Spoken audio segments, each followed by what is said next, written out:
what I wonder is there was a time in the Garden of Eden when a loving relationship flourished, and that's what it was all about. And then sin entered, and God could no longer have face-to-face communion with Adam and Eve. And they eventually had to leave the garden. They had to confront the fact that they were naked, and yet God loved them. And then we find that somehow in the antediluvian world, the concept of love became very obscured to the extent that God felt that as talented and as able and as large and as muscular as the people were, even after the fall of sin, even after a deterioration, they were still living hundreds of years, but they were getting increasingly evil. And with their incredible brain power and their incredible physical power, they were capable of doing some pretty impressively evil things. So he called an end of it, started all over again, had the flood, and started all over again with just 8 people. And so we have a little bit of a record of Noah and his family, but we don't know much about how the relationship with God was fostered until we get to Abraham. And Abraham seems to have been the first monotheist. In other words, the first of the humans after Noah to just believe in one God. So something happened, and it appears that the Old Testament is a story and a continuum of ongoing attempts on God's part to get his people to understand the spirit of the law. But the best he could ever get them to do was to obey the letter of the law, and then only if their leaders did. So it took a while, it took millennia until Christ came to where people began to understand what love was all about. And no, it's interesting. You bring up a good point, and I wanted to kind of ask and maybe even discuss a little bit. You spoke about the time between the fall and the flood, and you've made some really good points, Dale, as far as the people then became very wicked.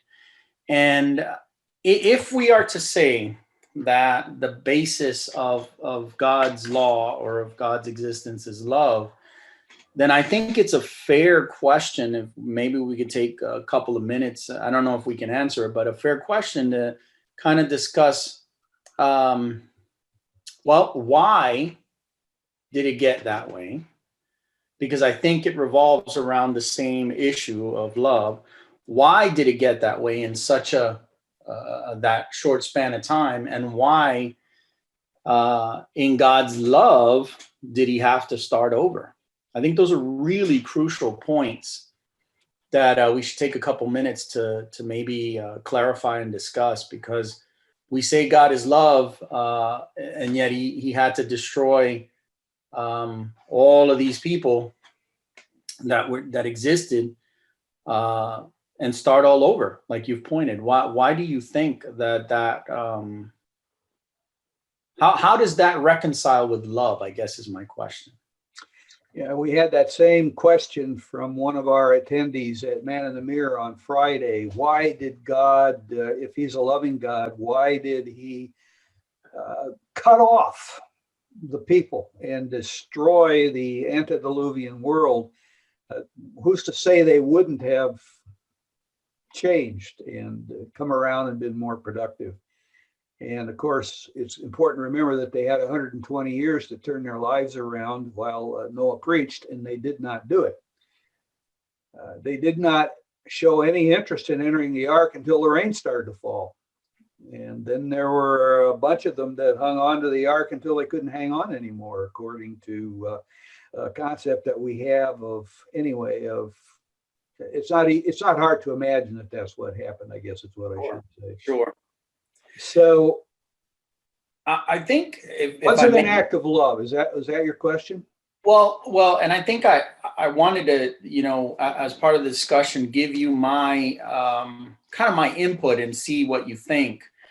Um, we often focus on love as being the cornerstone, and I do believe it is. I think it is the basis for all of the Bible, but we often fail to talk about the severity and gravity of sin, of what Adam and Eve committed in the Garden of Eden.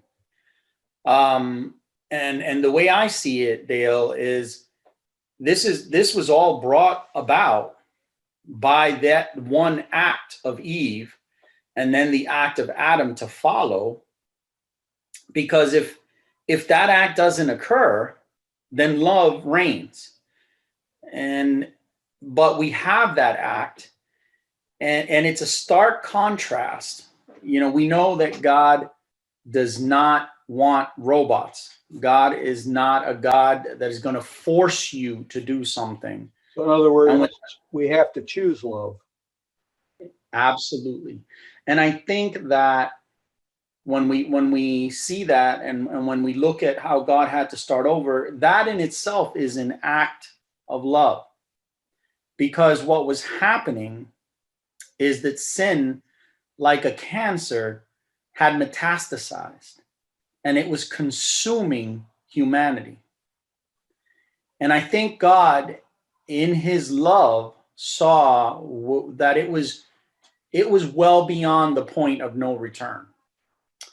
And I think out of love, he says, if we are to save humanity as a race, then this must be done.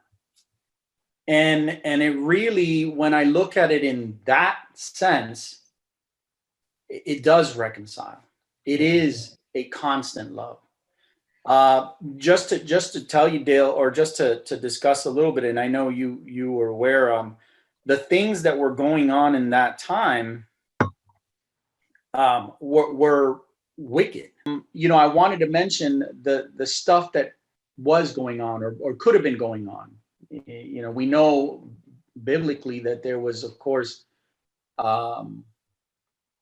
defilement between humans, and even animals, experiments and different things like that. And it's just to point out the wickedness, because when we understand the wickedness that existed, then there was only one route for love to be able to come out, and that was to start over. Yeah.